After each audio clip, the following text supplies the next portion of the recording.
And Max, how about yourself, like in the Middle East? Because I know you mentioned Islamic State in Syria and Iraq and kind of controlling these sites. How do they exploit and monetize kind of the oil and gas sector in that areas? And I guess in Asia, more of the mining. Yeah, so Islamic State were actually a really interesting example. So you guys have spoken a lot about the actual method. So I'll talk about a few of the interesting themes that came up with this funding side of it as well. So when Islamic State took control of the oil fields in Syria, in the Deir ez-Zor province in the east, the Syrian government suddenly found itself in a position when its traditional income from oil in eastern Syria, in Deir ez-Zor, was just gone. And it was now in the control of the people who they're actually fighting against.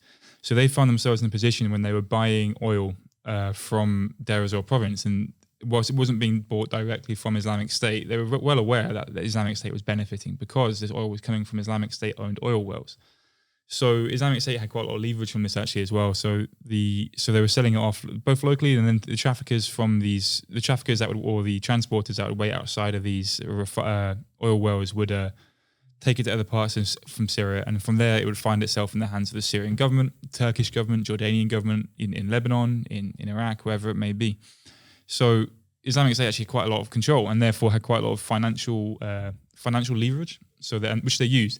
The actual prices which they sold it off at varied quite a lot. So I've seen some reports saying that they sold it below market value, which essentially sort of saturated the market with this cheap oil, which brought prices down regionally. But then other times they sold it more expensive at a local level simply because they knew they could. It was in such short supply and people needed it just to get by. They knew they could sell it for quite a lot of money. So yeah, actual estimates as to how much they're earning a day completely vary.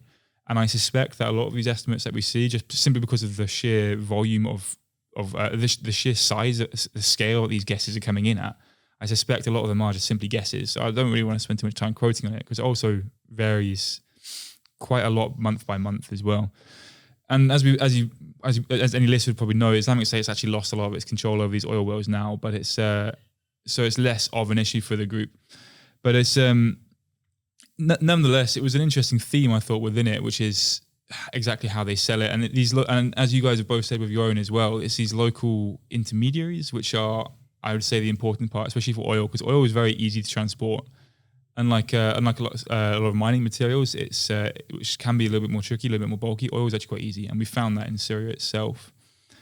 And also, so Islamic State, we've spoken about that. I just want to speak a bit about the Taliban. We mentioned them earlier as well, with not necessarily being, a mining-based insurgency. There's much more to the Taliban than simply that, and it is just a small part of it. But, we've spoken about how they control it, but it's also important. A lot of these wells are able to operate actually almost unaffected by the change of territory. And in Afghanistan, that sometimes is the case in that they're just simply permitted to operate in Taliban territory. Where, like in terms of territory, where do these operations kind of... where in Afghanistan, I guess, is kind of those mining sites kind of... It's across the country, but generally, I would say Badakhshan province, which is sort of in the border area with Tajikistan, is probably the most mine-rich area. And a lot of places here, yes, the Taliban have a significant amount of influence over these places in their control, but they have been able to operate. And the Taliban aren't actually... They don't own the mines, they just simply own the territory. And essentially, the position you are in as a mine owner in this situation is... don't cooperate with the Taliban and either get kicked out or at worst killed, or cooperate with the Taliban and be allowed to continue normally. So there's elements, and so whilst these areas are in Taliban territory, they're not necessarily Taliban possessions, if that makes sense. And so that's just part of it. But another theme actually that I would like to sort of bring up is actually how they recruit. And this is something that I was doing a bit of research for this podcast, and I was finding it quite tricky to actually comprehend how these oil wells were able to carry on functioning even after they've been sort of captured by groups like Islamic State or Al-Qaeda-aligned groups.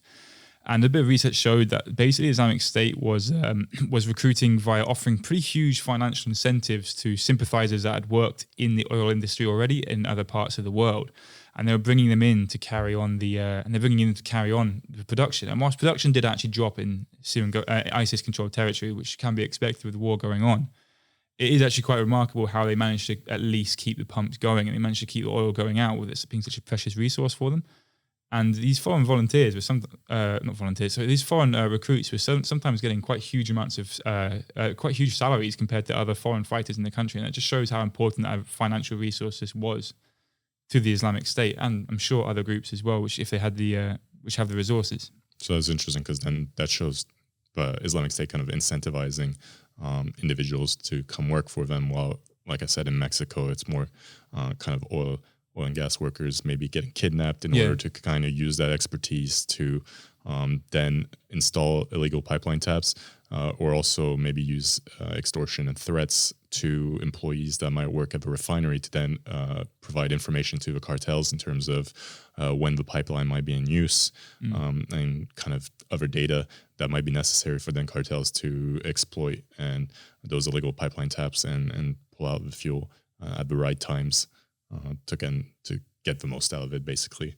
So it's interesting kind of the differentiation between kind of militant groups and kind of criminal groups across the world and how they operate and to kind of get what they need to.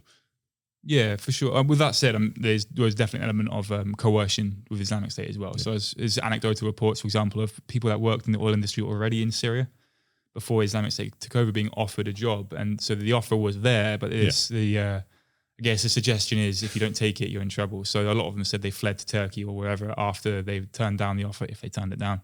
So yeah, there's definitely coercion as well, I guess. But yeah, I think Islamic State's financial incentives that they tried to offer were certainly indicative of what their priorities were in terms of when it came to funding and how important they saw it as a funding resource.